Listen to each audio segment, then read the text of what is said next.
अजहर, हमने जैसे शुरू में देखा पिच पे हम बहुत बात कर रहे थे कि इस पे ग्रास है और ये बॉलर्स को शायद थोड़ा ज़्यादा सपोर्ट करे। पिच रिपोर्ट में भी हम यही सुन रहे थे कि बॉलर्स को ज़रा फ़ायदा होगा।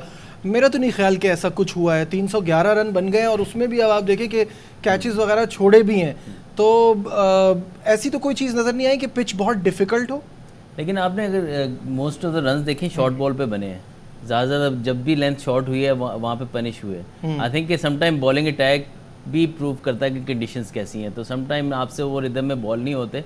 आई थिंक अर्ली ऑन बड़ी अपॉर्चुनिटी थी ऑस्ट्रेलिया की, जिसकी वजह से उन्होंने टॉस एक तो या तो ड्यू की वजह से ली है या थोड़ा सा उनको ग्रास नज़र आया और कोशिश उन्होंने की थी कि अर्ली ऑन हमें विकेट्स मिले, लेकिन उस तरीके से लेंथ उन्होंने आगे नहीं की, इतनी बॉल थोड़े शॉर्ट किए हैं जिसकी वजह से उनको रन्स पड़े हैं स्क्वायर ऑफ द विकेट। और फिर उसके बाद फील्डिंग बहुत बड़ा रोल है कि आज ऑस्ट्रेलिया उस तरह फील्डिंग कर ही नहीं रहा कि जैसे ऑस्ट्रेलिया की टीम है, ना मशहूर है। हाँ। बिल्कुल, ना सिर्फ कैचेस बल्कि मिस फील्ड्स भी देखने को मिली हैं, तो ये प्रेशर भी हो सकता है वर्ल्ड कप का, और एक मैच अपना हारे हुए भी हैं, उसका भी प्रेशर हो सकता है। और पिच निस्बतन जो एक्सपेक्टेशन थी उससे ज़्यादा बेहतर पिच खेला है। I think credit batting side को भी देना चाहिए, कुछ लैक ऑफ फील्डिंग, जो अच्छी फील्डिंग नहीं हुई, उसके अलावा जो है विकेट इतना भी बुरा नहीं है।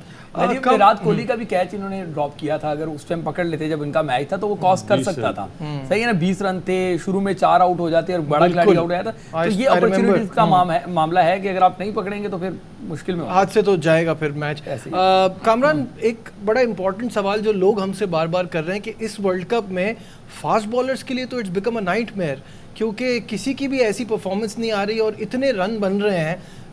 क्या आप इस बात से एग्री करते हैं कि ये बहुत डिफिकल्ट है?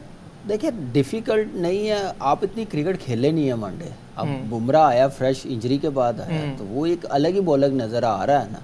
वो देखें, वो दिल्ली में फास्ट बॉलर्स के लिए बड़ी मुश्किल कंडीशन थी, उसने ठीक है अफ़गानिस्तान की बॉलिंग थी, उन्होंने 4 आउट किए हैं, लेकिन आज की जो ऑस्ट्रेलियन बॉलिंग कर रही है उसके बाद आप देखें कि बॉलिंग का मैं कह रहा हूँ बासित भाई कुछ सोच रहे बुमराह की वापसी पे।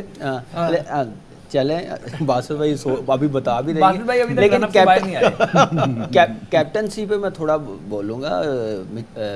कमिंस की टॉस जीत के पहले बॉलिंग की है, अपने मेन बॉलर जो हेजलवुड और मिचेल स्टार्क 3-3 ओवर करवा के आपने उनको रोक दिया, तो ये मुझे कोई समझ नहीं आई कि इतने कम ओवर्स करवाने के बाद जब आपको पता है कि वो थोड़े मुश्किल में है, थोड़ा ट्रबल में खेल रहे हैं, मुश्किल हो रही है, तो आप एटलीस्ट 4 या 5 ओवर एक बॉलर्स को करवाएं तो सही, तो शायद कुछ फ़ायदा हो जाए। घास है तो फिर बॉलिंग की है ना आपने, तो अपने मेन बॉलर्स को आप चेंज कर देंगे तो बैट्समैनों पे प्रेशर रिलीज़ हो जाएगा, जिसका फ़ायदा हुआ उनको। 108 रन की पार्टनरशिप हुई है, वो बड़ी समझदारी के साथ नया बॉल खेल रहे थे, रन्स नहीं हो रहे थे, तो ये थोड़ी सी कैप्टनसी में मुझे नज़र आया फ्लॉ, जो मेरे ख्याल से जो कि पिछले गेम में भी नज़र आया, उसने 3 ओवर को, या उनका पैटर्न ये है कि स्टार्क को 3 ओवर करवाएं, हेजलवुड को 3 करवाएं, फिर 15 के बाद 3 करवाएं, 2 करवाएं, ऐसे वो फिनिश कर रहे हैं। लेकिन जब आप ऐसी टीमों के खिलाफ, बड़ी टीमों के खिलाफ, जब तक आप ऊपर से नहीं ना आउट करोगे तो फिर आपको 300 प्लस ही रन होंगे, जो आज रन हुए हैं। बासित भाई पे बढ़ने से पहले अजहर, क्या पैट कमिंग्स वनडे के लिए कप्तानी का सही ऑप्शन है?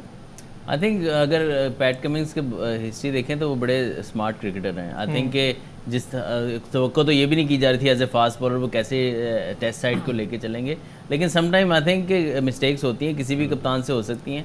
आई थिंक वो कितना क्विकली लर्न करते हैं through out the world cup, ये मैटर करता है। और